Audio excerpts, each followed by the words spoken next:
Hello, ladies and gentlemen. We on our last week of the October videos. I'm sorry I did not have one for Wednesday, but you know, I forgot. Okay, so this is honestly the last one for this month, and I'm kind of sad about it, but that's okay. So I am going to show you something that I did 1 year ago and make it just a little more gory and make it so that I can wear it for a Halloween costume for the next 2 days.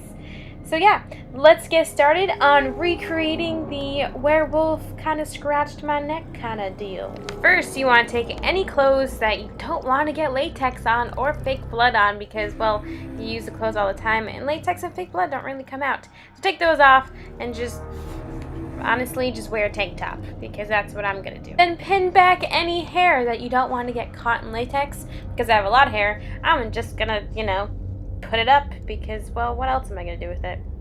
The next thing you want to take is petroleum jelly, which is just Vaseline, and just put it on the area where you don't want hairs to get ripped off. So I did that, I just put it all over the place, and then I dabbed it with a napkin that way that it wasn't too excessive of Vaseline, and then the latex wouldn't dry too well or adhere too well. The next thing you want to do is take the $10 white button-up of whatever kind of shirt you want to get ruined and wear with it, and just put it on, because you need to make sure that when you're doing everything, that wherever the cut is, all the blood's gonna go, and just make it drip all over the place. Next, get whatever eyeliner you want to use or whatever you want to use to draw on yourself. I am using a brown Wet n Wild's kohl eyeliner and just putting 3 scratches on my neck. You can put more if you want. Just make sure the 2 outer scratches, or just the outer sides, are smaller than the ones in the middle, just because they're smaller fingers and they can't reach as deep as like the middle finger can, because it's usually longer on people. So just do that. And because you're doing this on the side of your neck, it'll look kind of funky, just for reference. Or if you have someone to draw this on you, get them to do it.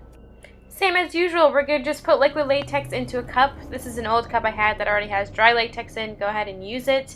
And I pre-rolled out my cotton balls just to make it a lot easier and faster to do this. What I would also do is take anything that will protect your clothes from getting ruined by latex dripping. I just put a napkin over my tank top so that it won't ruin it.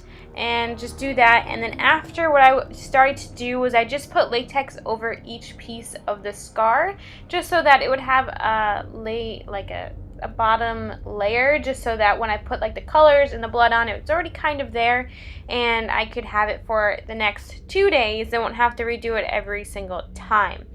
Now just do that, and then lay your cotton over it in the shape of your scars and scratches and stuff like that. And again, if you have somebody that can lay it down for you and doesn't care to get a little messy, have them do it, because this was very difficult doing this on my neck. So just keep doing that. Do that to every single piece of the scratch, and then just keep going with it until you get what you want. And remember, before it fully dries, always pull it away to look like an actual scratch with a palette knife. That way it's just not like a layer of cotton latex on your skin that looks like nothing. Just be careful when you do that, because I literally pulled off a piece. But what I also did is, so that it's just one like formal piece, or I tried my best to do, is I just put latex around it and in between the scratches and stuff, because I wanted to make sure it was almost together. You might have to put more latex down, because when I did take it off, it did kind of separate, so I'm going to have to fix that when I put it back on today or tomorrow or whatever days we're using them. And just, yeah. If you want them to be more together, I would put more latex on the bottom and then form the scars, just so that when you peel them off, they're completely fine. So just keep doing that and adding more cotton and latex as you wish, or don't. You do whatever you want. It's your life. Now while you wait for it to dry, just enjoy a cup of, I don't know, hot chocolate, because that's what I'm doing. Does anybody just drink hot chocolate because I really just want to eat the marshmallows when they're all soggy and the whipped cream and stuff like that? Because that's literally the only reason why I drink hot chocolate. And sometimes when I'm cold, but I can never finish a cup of hot chocolate. Like, no matter how little or much there is, just as long as all the marshmallows are gone, I'm good. Next, when it's completely dry, take a translucent powder, or whatever powder you have, and with a fluffy brush, just put it on the latex and cotton mixture, because you don't want it to be glossy when you go and put your concealer on, or foundation, whatever you're going to use. So just do that. Make sure you get a lot, and then just kind of like dab it on there, honestly. Next, get that foundation and concealer and just put it with a concealer brush and just put it on the whiteness of the cotton, because honestly, I'm not even that white, because you can tell.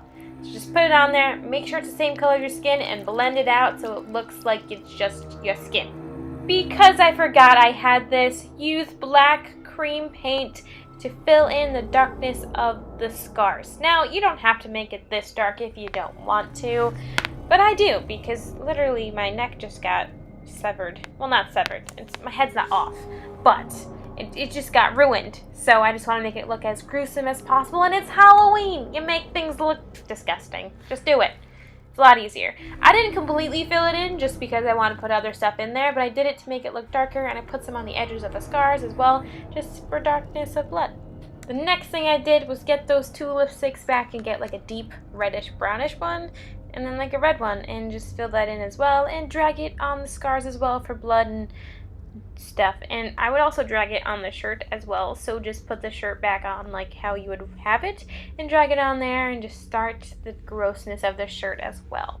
Next thing is just take the thing that I love like almost the most as scab blood, is the zombie palette of Skin Illustrator. Get some of that 99% alcohol and just use like the aged blood, the regular blood tone, and the bruised blood, and the black, and fill that in on the inside of the scars, on the shirt, on the outside.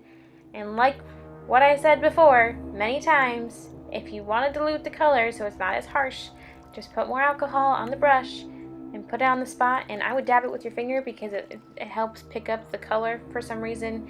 And I also did some of the bruised tone on the outside to look like bruising is about to happen.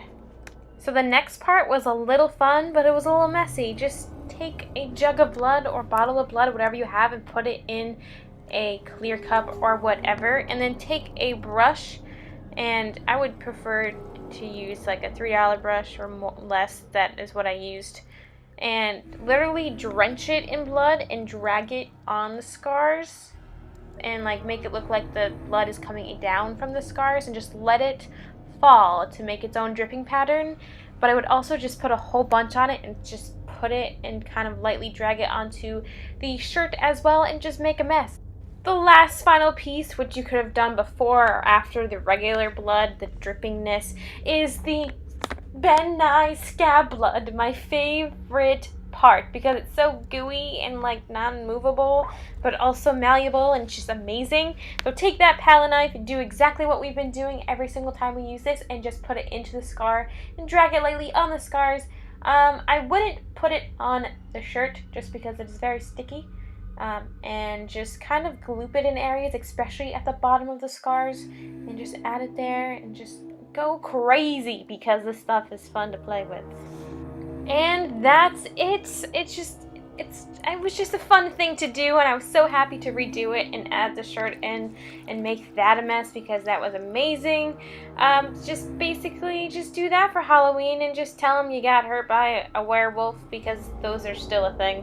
But I did look back at the shirt, and I added more blood to it just to make it more gruesome, because Halloween. So go ahead and do that if you want, or leave it how I had it before, like you've seen it before. So you see two versions. I liked it with more blood on it just because it was really fun to play with. But thank you so much for watching all these videos. I can't wait to do more. This stuff was fun to play with. I can't wait till Christmas, and just because it's fun to decorate, and I have videos planned for Christmas, so stay tuned. Thank you for watching. Please subscribe. Send this to everybody you know. If you'd like, help them with their their Halloween costumes. We have until Monday, literally tomorrow, but if they can go out and buy the stuff, they can do it. I know they can. Spirit Halloween has a lot of things. This is not an ad for them, it's just their place is amazing. So if you could subscribe, that would be amazing. Comment if you liked it or what you want to see next, and I will try my best. You guys have a great Halloween, happy Halloween, and I will see you later. Goodbye!